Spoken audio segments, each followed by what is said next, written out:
I am Yuting Liu from China, and my English is not that good, so I brought paper. Don't laugh at me, okay?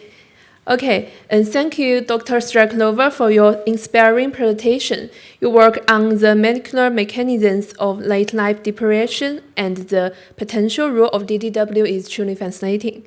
And it makes me wonder whether there could be opportunities to collaborate with my supervisor, exploring how DDW interventions might complement psychiatric and clinical support for patients for life-threatening illnesses. And I believe there's a real potential here, and I am very interested in exploring this further. And the title of my presentation today is Progress in Multi-Domain Therapeutic Potential and Application of DDW, a comprehensive report from China. I am Yuting Liu from Luzhou. Wait a minute. This slide not. Okay, then listen to me. Thank you. I am Yuting Liu from Luzhou Yuquan Deuterium Depleted Water Company in China. It is a great honor to be here sharing with the leading scientists and researchers worldwide some of the work we have carried out recent years. Our company is China's largest and most cost-effective producers of DDW. I'd like to take a moment to share a little about my own background. I've noticed that many of the distinguished scientists here today we are leading researchers in their fields, and I will admit that my own role is somewhat different. I am currently a graduate student, and my supervisor focuses on psychology counseling and clinical support for patients with life-threatening chronic diseases. And with the growing burden of stress and the rising trend of mental health disorders worldwide, I believe that exploring the connection between DDW and the psychiatric condition holds great promise for the future. My graduate research has been on public policy, especially in the government's role in developing the DDW industry. I act as a science and technological strategist, connecting and collaborating with more than 10 universities and research institutions across China. Before arriving, it struck me that I am both the youngest speaker here and the only one from Asia. And with that in mind, I would look forward to learning from each of you respected panelists over the next 2 days. And let me briefly walk you through today's presentation. I will start with our background and then cover 4 main areas: oncology, therapy and metabolic disease intervention, skin repair, and food processing. After that, I will briefly touch on our work on deuterated compounds, and finally share our summary and outlook. As the concept of DDW becomes more widely in China, the industrialization of DDW is also gaining momentum. There's something wrong with the PPT. Okay, listen to me again. Yeah. Given my background in public policy, I'd like to... Yeah, we can wait. Oh, this is the right one. Thank you.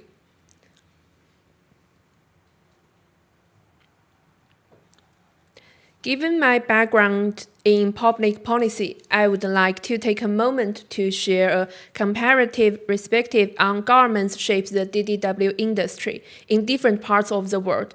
You can see the Western pace, see as in Hungary, is largely driven by market and scientific forces. From basic research to clinical validation, and finally to consumer markets. Dr. Soliai's medical application in Hungary in 1993, which eventually leads the consumer brands like Preventa. And you can also look at the Chinese pace. On the other side, represents a government-led model of industrial construction from 0 to 1. Local government act as industrial shapers, taking multiple roles, discoverers, coordinators, and promoters. So what can we learn from this contrast? The Western model shows the power of scientific curiosity and the market pull, and the Chinese model demonstrates how strategical government invention can accelerate the birth of a new industry. And you can also look at this picture. As you can see, in regions like Sichuan, Xinjiang, Tibet, companies are building production facilities with the support of government policy. There's an old Chinese saying, borrow flowers to offer to the Buddha. It speaks to the idea repairing something beautiful that has been made possible through the support and the contributions of others. And today it is in that spirit I stand in front of you, bringing near a decade of our connections research achievements to share with each of you.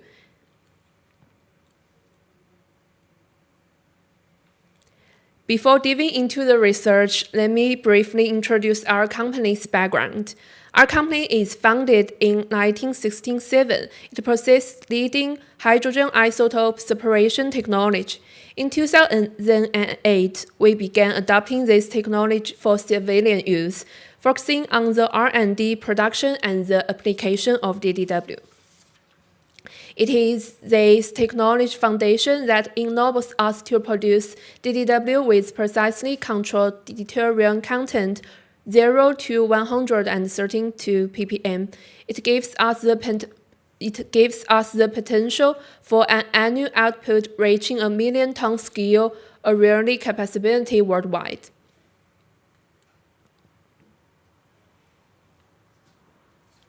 Okay, we also have partnered with several top research institutions in China, including Shanghai Jiao Tong University, West China Hospital of Sichuan University, and so on.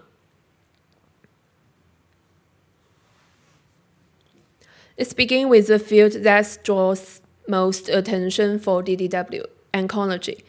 The foundational work dates back to 1993 with Dr. Soli St. publishing pioneering research on DDW inhibition effect on tumor cell growth. And since then, researchers from Hungary, Sweden, the United States, China, and the other countries have constantly shown that DDW can exert anti-tumor effects.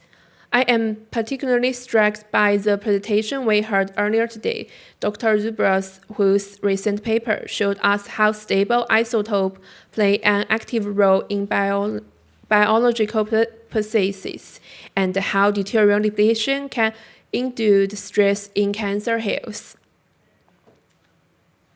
And in China, we also conducted related foundational research. Collaborating with institutions like Shanghai Jiao Tong University and Southern Medical University, we performed in vitro experiments using various tumor cell lines, including lung, liver, and gastric cancers. The result demonstrated that in an environment of DDW with 25 to 100 ppm, tumor cell proliferation was significantly inhibited. And the mechanism may involve DDW's ability to reduce intracellular reactive oxygen species levels and regulate the p53 signaling pathway. And in China, the trials involving novel substance for human use undergo stringent multi-layered approval processes. It's therefore encouraging to note that following expensive discussion, we launched preclinical research production with West China Hospital of Sichuan University. Safety evaluation in animal models have been conducted, and showing that long-term consumption of DDW had no adverse effects on body weight, organ coefficients, or blood parameters in mouse. Looking ahead, the next step is to initiate randomized controlled trials exploring DDW as an adjunctive therapy for cancer patients. And now I'd like to shift our focus on another area we have found the evidence particularly promising, metabolic disease disorders. This aspect of our work was yield preliminary human clinical data in China. We conducted in an exploratory clinical study involving 32 patients, average age 15 and the participants consumed 1.5 liters daily DDW, 15 ppm for 12 consecutive weeks without altering their diet or exercise habits, and the results are promising. Average age decreased by 1.2 kilogram, and average weight circumference was decreased by 2.1 centimeter.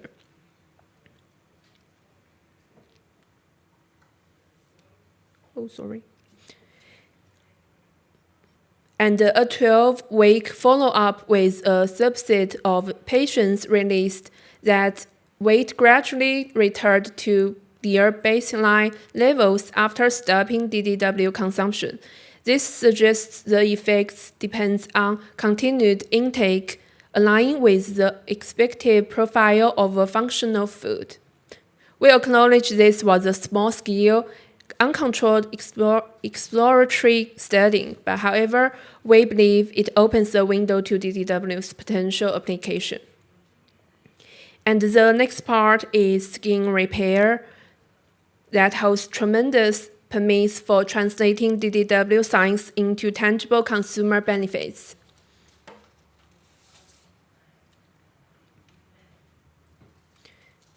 Our collaboration with West China Hospital has generated a robust body of evidence demonstrating that DDW acts on the skin through multi-mechanisms, from epidermis to the dermis. The slide shows 3 key benefits of DDW in skin. One is it protects the skin barrier by skinning the epidermis, and it counters aging by rising lamelline, collagen, and hyaluronic acid and the elastin, and it reduces UV damage. So DDW both regenerates the epidermis and reconstructs the dermis. And we also conducted preliminary in vitro studies and explored the functional potential of DDW in skin repair and cosmetic applications. Our early data indicates that in cell migration, DDW at certain concentrations promotes the migration of primary fibroblasts. And in cell proliferation, DDW enhances the proliferation of keratinocytes. And we also have a DDW mask and spray, but unfortunately, the spray can't shape due to the fried restriction. And I would like to invite you to experience our DDW mask after the session.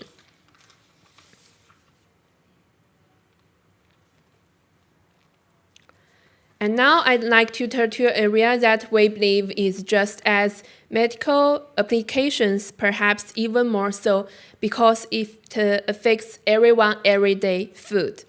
Before we talk about our solutions, we need to understand the problem. And the problem is that modern food processing is slightly encouraging deuterium in our diets. And let me share some data. The figure on the screen shows the natural deuterium concentrations in different nutritions. Fresh whole foods typically range from 113 to 115 ppm. But here it gets concerning. When we process these foods, especially through high temperature concentration, evaporation, or fermentation, the lighter water molecules evaporate fast and leaving behind water enriched in deuterium.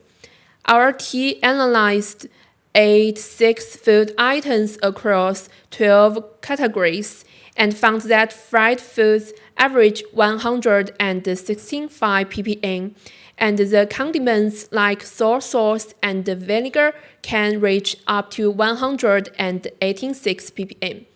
It matters because what we eat affects our body's deuterium balance just as much as we drink. And this brings me to an important connection I want to highlight: the relationship between high deuterium diets and metabolic disease health. I was particularly struck by the work of Dr. Bruce in his 2021 view, what to feed or not what to feed that is still a question. Dr. Bruce and his colleagues made a critical observation. They showed that green-field animals, which are fed artificially total mixed rations consisting of corn, soy, and barley, essentially follow a metabolic pathway that is deuterium accumulating. And in contrast, grass-fed animals operate a natural ketogenic state that is deuterium depleting. So evidence is clear. High deuterium foods are not neutral. They possess a metabolic burden that our bodies must damage. Okay. This brings to me a presentation I found particularly exciting, one by Mrs. Millings on a fermented multi-crop feed system for low deuterium animal feed production.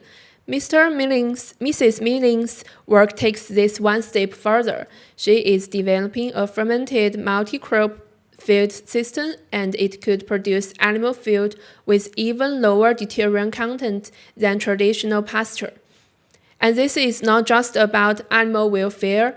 It is about breaking the deuterium circle that at its source. If we can produce low deuterium feed, we can produce low deuterium meat and dairy, and that means lower deuterium burden for human consumers. And so what can we do? At our company, we have been exploring application of DDW in foods processing for several years. Our work focuses on two directions. First, avoiding further deuterium enrichment during processing, and second, actively reducing deuterium content in finished products. Let me share some of our results.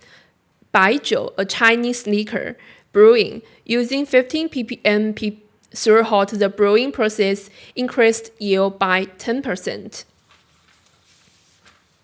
And the fermentation time shortened by 10 days.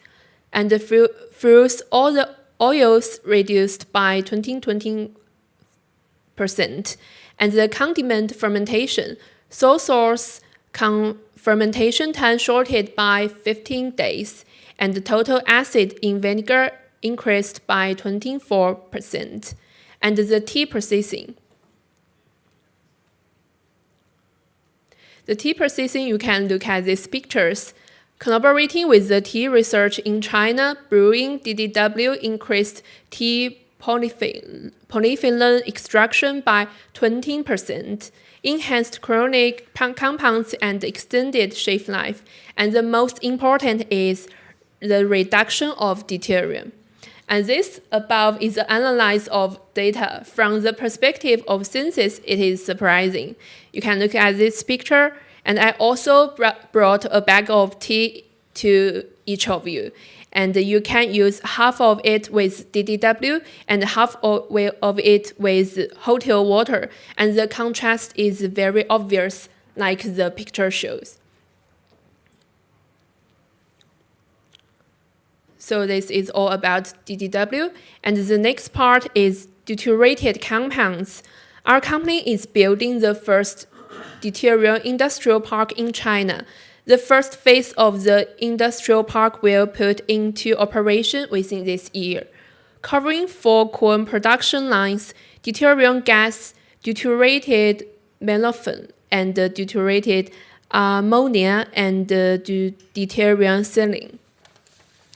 And the long-term goal of the park is to build the first city of China's deuterated generation. Experts who have ideas for cooperation, we can talk it later.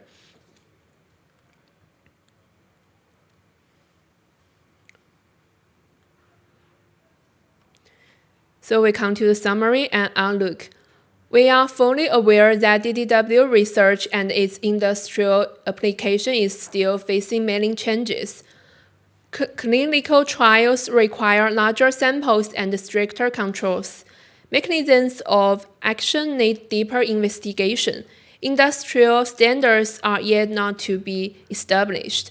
The public awareness will take time to cultivate. On behalf of our company, I would like to extend our sincere invitation to research institutions and industrial partners worldwide. And first, we are open to providing our DDW production capacity and the technical platform to support international multi-center clinical trials and fundamental research. And second, we welcome joint research proposals with schoolers worldwide to further explore the mechanisms of DDW. And the third, we invite global partners to collaborate in establishing international standards for DDW. And the science of DDW is still unfolding. Let us join hands to write a new chapter of DDW's contribution to human health. Thank you.